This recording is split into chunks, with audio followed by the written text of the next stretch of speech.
नमस्कार दोस्तों। आज के इस वीडियो में मैं आपको बताऊंगा कि किस तरह से भारत में ब्रिटिश हुकूमत जो है विस्तार हुआ। दूसरी तरफ मैं ये भी बताऊंगा आपको कि जो कंपनी गवर्नमेंट थी 1857 तक, उनका खात्मा कैसे हुआ। और तीसरी बात हमें ये चर्च करेंगे कि भारत में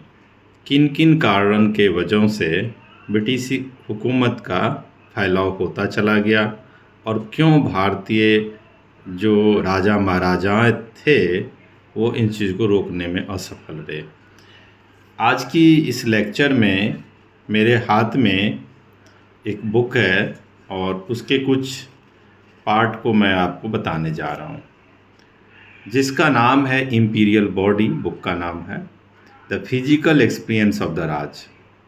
और इस चैप्टर में और जिसमें हम लोग अभी बात करने जा रहे हैं, कुल मिला के 1800 से लेके 1947 तक का इतिहास को समेटने का प्रयास किया गया है। और इसके जो ऑथर हैं उसका नाम है E.M. कोलिंघम। तो चलिए दोस्तों, मैं देखते हैं किस तरह से ब्रिटिश हुकूमत का विस्तार पहले कैसे हुआ और कंपनी की जो सरकार है उसका खात्मा किस तरह से किया गया शुरुआती दौर में।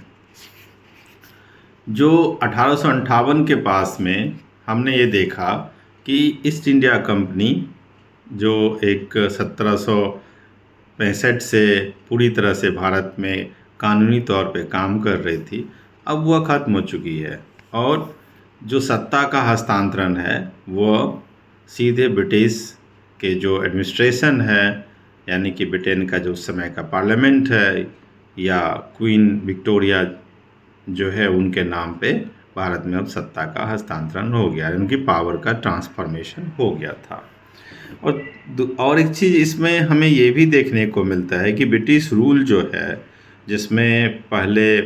कंपनी के अधिकारी होते थे, अब उसके जगह पे ब्रिटिश साहब होने लगे। यानी कि ब्रिटिश साहब का मतलब कि अब सीधे तौर पे सत्ता जो है वह एडमिनिस्ट्रेशन के हाथ में आ गया और वहाँ पे ऑफिसर जो है वह काम करने लगे। इसी दरमियान में हमने एक चीज़ और भी यहाँ पे नोटिस किया कि ऑफिशियल जो बॉडी होते थे वह 1853 से ही उनके अंदर में कंपटीशन की भावना हो जाती थी और उनको जो भारत में नियुक्ति मिलती थी उसके लिए उन्हें एक एग्ज़ाम पास करना पड़ता था, जिस एग्ज़ाम का नाम होता था इंडियन सिविल सर्विसेज।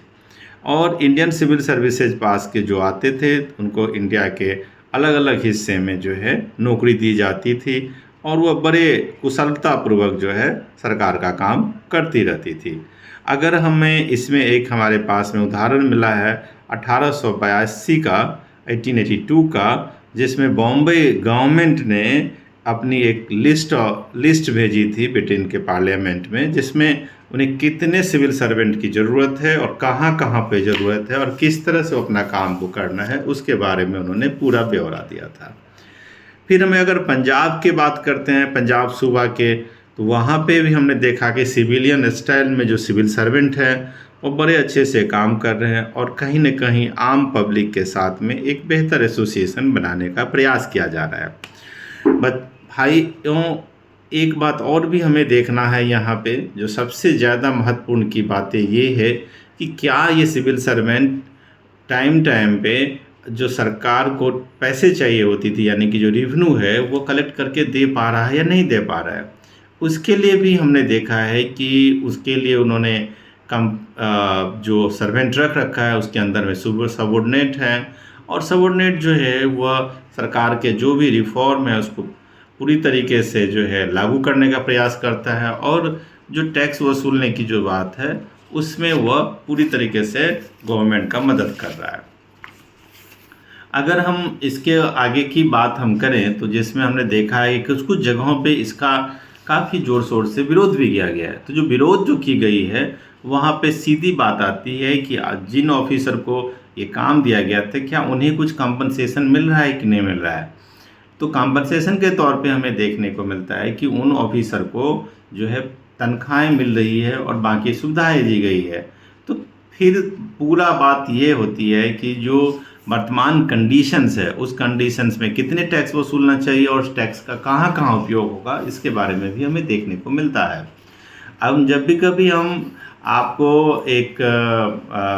आम चीज़ के बारे में बात करते हैं, जैसे हेरिटेज के बारे में बात करते हैं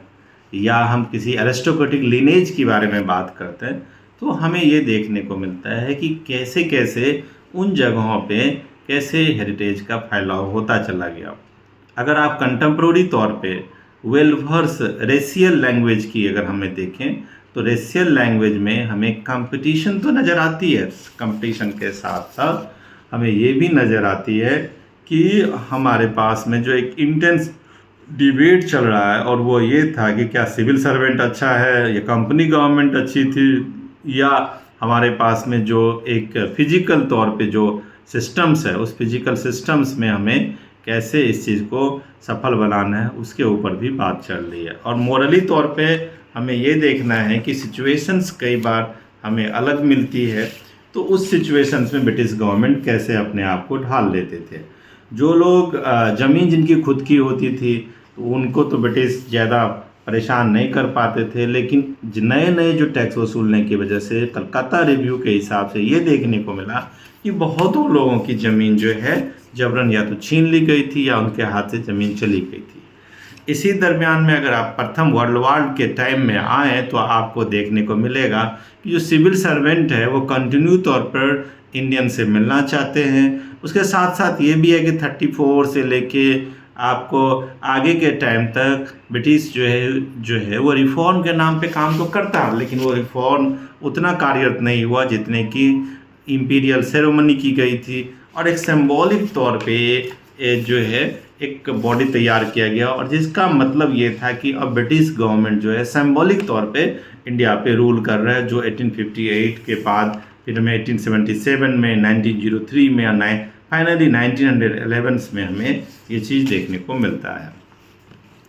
जब अगर हम बात करते हैं आपको अलग अलग मुद्दे के ऊपर में, तो हमें एक बात और भी ध्यान रखनी होती है जिसमें हमें रिचुअल कमिटमेंट के साथ साथ हम अपनी कंट्री के बाकी जो डाइवर्सिटीज़ है उसको भी मेंटेन कैसे करें, जिसमें उन्होंने जो है आर्किटेक्चर स्टाइल्स की बात की गई है, डिज़ाइन की बात की गई है, और साथ में जो सबसे ज़्यादा बातें हुई है वह पर्सनल टू पर्सनल जो लोगों के बीच में एक वार्तालाप है, तो उसका फ़ायदा जो है कैसे ब्रिटिश गवर्नमेंट को क्या इन्फॉर्मेशन के तौर पे वो काम आ रही है या नहीं आ रही है, इसके बारे में भी हमें देखना है, और जिसकी काफ़ी अहमियत भी है। फाइनली नॉन कॉपरेशन मूवमेंट तो जो है चलता रहा, उसका फ़ायदा भी हुआ कि बाद में ये कहने को मिल जाता है कि ये जो आप विफल हो गया था तो उसके बाद नई मूवमेंट चली, लेकिन सबसे बड़ी बात है कि ब्रिटिश को वहाँ पर भी फ़ायदा हुआ। जो ब्यूरोक्रेटिक तौर पे जो ऑफिसर्स होते थे, जो अधिकारी तौर पे जो ऑफिसर्स होते थे, तो उनको भी कहीं ना कहीं जो है ब्रिटिश हुकूमत के अकॉर्डिंग पूरा काम करना पड़ता था, और जिसमें आपको